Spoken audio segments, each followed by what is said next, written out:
सुक्खू की समोसा सरकार के 2 वर्ष के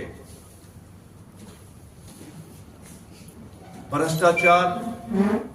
झूठ और अत्याचार की दिशा में काम कर रही सरकार को लेकर मुझे आज आपसे चर्चा करनी है।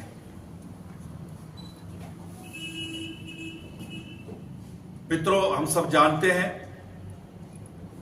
कि हिमाचल प्रदेश में 2017 से लेकर 22 तक हिमाचल प्रदेश की सियासत में भारतीय जनता पार्टी की डबल इंजन की सरकार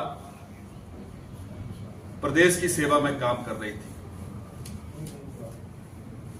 और उन 5 वर्षों में जिस प्रकार से डबल इंजन की सरकार ने हिमाचल प्रदेश को हर दृष्टि से आगे बढ़ाने का जो काम किया था, निश्चित तौर पर हिमाचल प्रदेश की जनता ही नहीं, हमारा प्रमुख मुख्य दल जो हमारा विरोधी दल है कांग्रेस पार्टी के लोग भी ये कहते थे कि इस बार भारतीय जनता पार्टी को हराना आसान नहीं, बेहद मुश्किल होगा।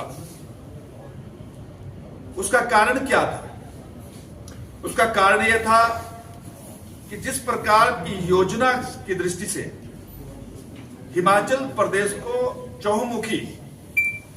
रूप से आगे बढ़ाने का जो काम किया था और देश के यशस्वी प्रधानमंत्री मोदी जी के आशीर्वाद से जो प्रदेश को जो योजनाएं आई थी, उनका पूरी ईमानदारी के साथ उसको नीचे धरातल तक मूर्त रूप देने का जो काम किया था, ये उसकी सबसे बड़ी ताकत लोगों को नजर आ रही थी और उससे कांग्रेस भी प्रभावित थी। लेकिन दुर्भाग्यवश चुनाव के दौरान कांग्रेस पार्टी ने उस समय के छत्तीसगढ़ के मुख्यमंत्री श्री भूपेश बघेल जी को हिमाचल के चुनाव का प्रभारी नियुक्त किया और उन्होंने हिमाचल प्रदेश में चुनाव प्रभारी के रूप में कांग्रेस की पहली बैठक में वहां पर जो उपस्थित लोग थे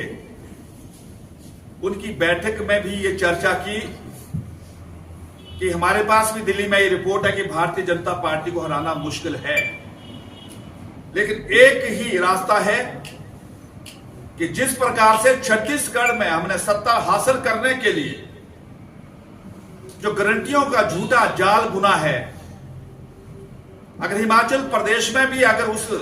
नक्शे कदम पर हम चलेंगे तो कांग्रेस पार्टी हिमाचल में सत्ता हासिल कर सकती है। और हुआ भी वही कि कांग्रेस पार्टी की उस बैठक में जहां कांग्रेस के वरिष्ठ लोग थे, जहां कांग्रेस के चारों कार्यकारी अध्यक्ष उस बैठक में थे, और जब इस प्रकार का प्रस्ताव कांग्रेस के उस समय के चुनाव प्रभारी भूपेश बघेल जी ने रखा, तो उस समय के कांग्रेस के 3 कार्यकारी अध्यक्ष श्रीमान पवन काजल जी, श्रीमान हर्ष महाजन जी और श्रीमान राजेंद्र राणा जी, इन्होंने बैठक के बीच में कहा कि इस प्रकार के अगर गारंटियों को हम जनता के बीच में लेकर जाएंगे तो उसके लिए बजटीय प्रावधान कैसे हम पूरा करेंगे। फिर कांग्रेस के नेता भूपेश बघेल जी ने कहा कि अगर यह सवाल आप करोगे तो आप हिमाचल की सत्ता में कभी नहीं आओगे। और उस दबाव के, उस विरोध के, उस बैठक के उस दौर में हमें याद है कि उस समय के कार्यकारी अध्यक्ष श्री पवन काजल जी और श्री हर्ष महाजन जी ने उसी दौरान कहा कि अगर इस प्रकार के आप लोगों के बीच में झूठ का सहारा लेकर जाएंगे तो हमें इस पार्टी में रहना बिल्कुल उचित नहीं है। और हुआ, आपके सामने हुआ। हमारे उन नेताओं ने उस समय ही खबरदार कर दिया था कि हिमाचल प्रदेश के लिए अगर ऐसा हुआ तो यह सुखद निर्णय नहीं होगा। और मित्रों, कांग्रेस पार्टी ने चुनाव के उस दौर में जनता को जो ठगने का काम किया कि 10 गारंटियों का एक जाल बुनकर, और उस जाल में कांग्रेस पार्टी कामयाब होगी, अर्थात वो प्रदेश की सत्ता में आसीन हो गई। और जब प्रदेश की सत्ता में आई तो उस समय कांग्रेस के नवनियुक्त मुख्यमंत्री श्रीमान सुक्खू जी ने कहा कि हम नई व्यवस्था परिवर्तन के रूप में हिमाचल प्रदेश का नेतृत्व करेंगे। और हिमाचल प्रदेश के लोगों को भी लगा कि निश्चित तौर पर एक नई व्यवस्था का जो नारा मुख्यमंत्री ने दिया है, कैसा वो नया व्यवस्था परिवर्तन का दौर होगा। और मैं आज आपके बीच में ये बता रहा हूं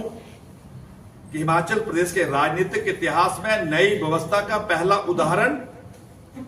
1 महीने तक हिमाचल प्रदेश का मंत्रिमंडल का गठन नहीं हो सका। यह नई व्यवस्था का पहला उदाहरण था। और जो भारतीय जनता पार्टी की सरकार ने हिमाचल प्रदेश की जनता के आग्रह पूर्वक 1500 से ज्यादा जो संस्थान जो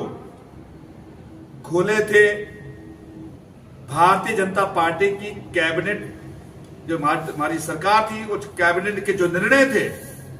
उसको मात्र अफसरशाही के द्वारा कुचल डाला। यह दूसरा उदाहरण था नई व्यवस्था परिवर्तन का। और तीसरा परिवर्तन का जो उदाहरण था कि उस समय मंत्रिमंडल का 1 महीने तक गठन क्यों नहीं हो सका, उसके पीछे कारण हम सब जानते हैं कि मुख्यमंत्री को भरोसा नहीं था कि मंत्रिमंडल अगर उसमें सभी अपने चहेते नहीं आए तो ज्यादा देर सत्ता पे रहना मुश्किल हो जाएगा, कुर्सी खतरे में नजर आ रही थी। और उन्होंने फिर तीसरा जो नई व्यवस्था का उदाहरण दे दिया वो असंवैधानिक रूप से हिमाचल प्रदेश में आधा दर्जन मुख्य संसदीय सचिवों की फौज नियुक्त कर दी ताकि मेरी कुर्सी को खतरा ना हो सके। आगे उसमें मैं आऊंगा। और जो चौथा व्यवस्था परिवर्तन का जो उदाहरण था कि छोटा सा हिमाचल प्रदेश 1 दर्जन से भी ज्यादा कैबिनेट रैंक की मुख्य सलाहकार की एक बहुत बड़ी बटालियन नियुक्त कर दी। शिमला से लेकर चंडीगढ़, चंडीगढ़ से लेकर दिल्ली तक। यह व्यवस्था परिवर्तन के मैं आपको 4 मुख्य जो बिंदु आपके ध्यान में ला रहा हूं। बहुत बातें मैं आगे करने वाला हूं। इस प्रकार से हिमाचल प्रदेश को एक नई दिशा देने का इस कांग्रेस की सरकार ने काम किया और यह सफर आगे बढ़ता चला गया। और आज इस 2 वर्ष की यात्रा में जो कांग्रेस की सुक्खू सरकार की, मैं कहता हूं समोसा सरकार की जो उपलब्धियां हैं, जिस उपलब्धियों के दम पर बिलासपुर में अपने 2 वर्ष का जश्न की तैयारी में ये जुटे हुए हैं, किस बात का जश्न है, मैं आपके बीच में ये बात रखने वाला हूं। जो 2 साल में इनकी कारगुजारी है,